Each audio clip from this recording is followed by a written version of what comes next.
നമ്മൾ ഇനി പോകുന്നത് തെരഞ്ഞെടുപ്പ് ചൂടിൽ നിന്നും ശരിക്കും കാലാവസ്ഥയുമായി ബന്ധപ്പെട്ട ചൂടിന്റെ റിപ്പോർട്ടിലേക്കാണ്. 12 ജില്ലകളിൽ കേന്ദ്ര കാലാവസ്ഥാ വകുപ്പ് യെല്ലോ അലർട്ട് പ്രഖ്യാപിച്ചിരിക്കുകയാണ്. പത്തനംതിട്ട, തിരുവല്ല, നെടുമ്പ്രത്ത് വീട്ടമ്മയ്ക്ക് സൂര്യാഘാതമേറ്റു. ചൂട് കൂടുന്ന സാഹചര്യത്തിൽ പ്രത്യേക ജാഗ്രത പാലിക്കണമെന്ന് ആരോഗ്യവകുപ്പ് നിർദ്ദേശം നൽകിയിട്ടുണ്ട്.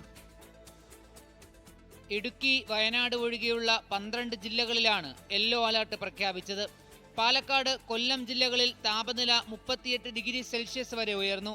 കോട്ടയം, എറണാകുളം, തൃശൂർ, കാസർഗോഡ് ജില്ലകളിൽ 37 ഡിഗ്രി വരെയും തിരുവനന്തപുരം ഉൾപ്പെടെയുള്ള മറ്റ് ജില്ലകളിൽ 36 ഡിഗ്രി വരെയും താപനില ഉയരുമെന്നും കേന്ദ്ര കാലാവസ്ഥാ വകുപ്പ് മുന്നറിയിപ്പ് നൽകിയിട്ടുണ്ട്.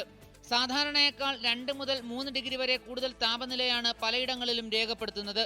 പത്തനംതിട്ട, തിരുവല്ല, നെടുമ്പ്രത്ത് വീട്ടമ്മയ്ക്ക് സൂര്യാഘാതമേറ്റു.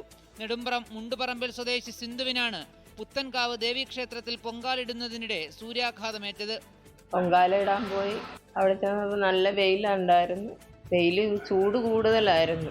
ഇവിടെ വന്നു കഴിഞ്ഞപ്പോൾ നല്ല കൈക്കൊക്കെ നീരും വേദനയൊക്കെ ഉണ്ടായിരുന്നു. അതുപോലെ ഞാൻ ഡോക്ടറെ കൊണ്ടേ കാണിച്ച് സൂര്യാഘാതത്തിൻ്റെ ആണെന്ന് പറഞ്ഞു.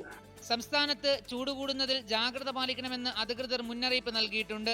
രാവിലെ 11 മുതൽ വൈകിട്ട് 3 വരെ നേരിട്ട് സൂര്യപ്രകാശം ഏൽക്കരുതെന്നും കുഞ്ഞുങ്ങൾ, പ്രായമായവർ, ഗർഭിണികൾ, ഗുരുതര രോഗമുള്ളവർ എന്നിവർക്ക് പ്രത്യേക കരുതൽ വേണമെന്നും ആരോഗ്യവകുപ്പ് നിർദ്ദേശം നൽകിയിട്ടുണ്ട്. അതേസമയം വെള്ളിയാഴ്ച മുതൽ സംസ്ഥാനത്ത് നേരിയ മഴയ്ക്ക് സാധ്യതയുണ്ടെന്നും കേന്ദ്ര കാലാവസ്ഥാ വകുപ്പ് അറിയിച്ചു. 24 തിരുവനന്തപുരം.